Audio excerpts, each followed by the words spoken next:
చాలా బాధగా ఉంది. విజయసాయి రెడ్డి అనే ఒక వ్యక్తి మీడియాను పట్టుకొని ఎట్టబడితే అట్ట మాట్లాడినాడు. ఒరే సాంబడు, రాధాకృష్ణుడు, వంశీగాడు. ఇక్కడ ఏంటంటే ఏ పార్టీకి సంబంధించిన మీడియాని మాత్రం దయచేసి అనుకోకూడదు. ఈ ఒక్క విషయంలో కరోనా అనేది ఒక ఊరికి రాలా, ఒక గ్రామానికి రాలా, ఒక ప్రాంతానికి రాలా, ఒక జిల్లాకి రాలా, ప్రపంచం మొత్తానికి వచ్చింది. వ్యాక్సిన్ వేసుకున్నారు, మాస్కులు ధరించారు. కాబట్టి సేమ్ ఈ విజయసాయి రెడ్డి అనే వ్యక్తి మాట్లాడే మాటలు మీడియా సంబంధించిన ప్రతి ఒక్కరిని కూడా ఇబ్బంది పెట్టినటువంటి మాటలు. రే అనకూడదు. ఎందుకంటే ఒక్క విషయంలో నేను చాలా బాధగా చెప్తున్న మాట ఏంటంటే, ప్రెస్ వారికి నేను మనస్ఫూర్తిగా నా శిరస్సు వంచి క్షమాపణలు కోరుకుంటున్నాను. ఎందుకంటే నేను తప్పు చేయలేదు కదా. మరి విజయసాయి రెడ్డి తప్పు చేస్తే నేను ఎందుకు క్షమాపణలు కోరుకుంటున్నానంటే, ఆ అక్రమార్కుడు, ఆ అవినీతి పరుడు, ఆ ఉన్మాది, ఆ ఉగ్రవాది మా నెల్లూరుడే. మా నెల్లూరు జిల్లా నుంచి వచ్చాడు కాబట్టి మా నెల్లూరు జిల్లాలో మంచోళ్ళు ఉన్నారు, తెలివైన వాళ్ళు ఉన్నారు, స్వతంత్ర పోరాటంలో పాల్గొన్న వాళ్ళు ఉన్నారు, చాలా మందికి సహాయం చేసిన వాళ్ళు ఉన్నారు. కాబట్టి ఈ రోజు అతను సరాసరి ఒక మనిషితోనూ, ఒక సాధారణమైన వ్యక్తితో మాటలు మాట్లాడినట్టు నాకు అనిపించలే.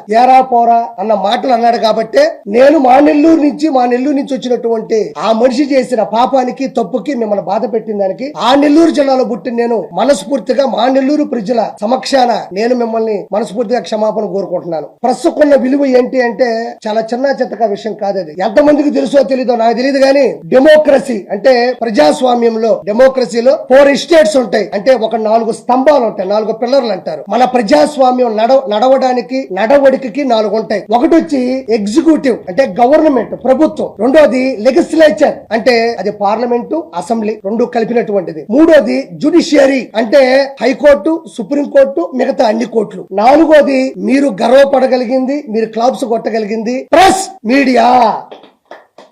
4 ఉంటే, ఒకటి గవర్నమెంట్, లెజిస్లేచర్, జుడిషియరీ ఉంటే, 4వది ప్రజాస్వామ్యంలో అధికారికంగా ఇచ్చిన హక్కు ప్రెస్. అది సోషల్ మీడియా కావచ్చు, ఎలక్ట్రానిక్ మీడియా కావచ్చు, లేకపోతే ప్రింటింగ్ మీడియా కావచ్చు, ఏ మీడియా అయినా కావచ్చు. వాడు చిన్నోడైనా పెద్దోడైనా, చిన్న విషయమైనా పెద్ద విషయమైనా, అధికారంలో ఉన్నా అహంకారంలో ఉన్నా, వాడు ఎలాంటి వాడైనా తప్పు చేస్తే ఉచ్చబెప్పించే కెపాసిటీ ఉన్న ఏదన్నా అధికారికంగా ఒకటి ఉంది అంటే అదే మీడియా. ఈ రోజు కిరాకార్పి స్థాయికి వచ్చారంటే చేపల పులుసు, నెల్లూరు పెద్దరెడ్డి చేపల పులుసు పెట్టినా, నేను ఎంగేజ్మెంట్ చేసుకున్నా, జబర్దస్తులో ఉన్నా, బయటకు వచ్చినా, పొలిటికల్ గా మాట్లాడినా, ఈ రోజు నేను బయటకు వెళ్తే ఒక్కొక్క వీడియో ట్రెండింగ్ లో ఉందంటే నా హావభావాలు కావచ్చు, నా ఆలోచనలు కావచ్చు, నా అగ్రెసివ్ కావచ్చు జనాలకి తెలుస్తుందంటే మా అమ్మో, మా నాయనో, నా భార్య చెప్తే జనాలకు తెలియదు. మీడియాని నమ్ముకున్నా, మీడియా నన్ను ఈ రోజు నిలబెట్టి ఒక స్థాయిలో, ఒక స్థానంలో నిలబెట్టింది. కాబట్టి ఆ మీడియాకి నేను నా శిరస్సు ఉంచి మా నెల్లూరు ప్రజల తరపున ఒక వ్యక్తి చేసినటువంటి చెడ్డ పనికి మేము సిగ్గుతో తలదించుకుంటూ మీ అందరికీ శిరస్సు ఉంచి నేను నా యొక్క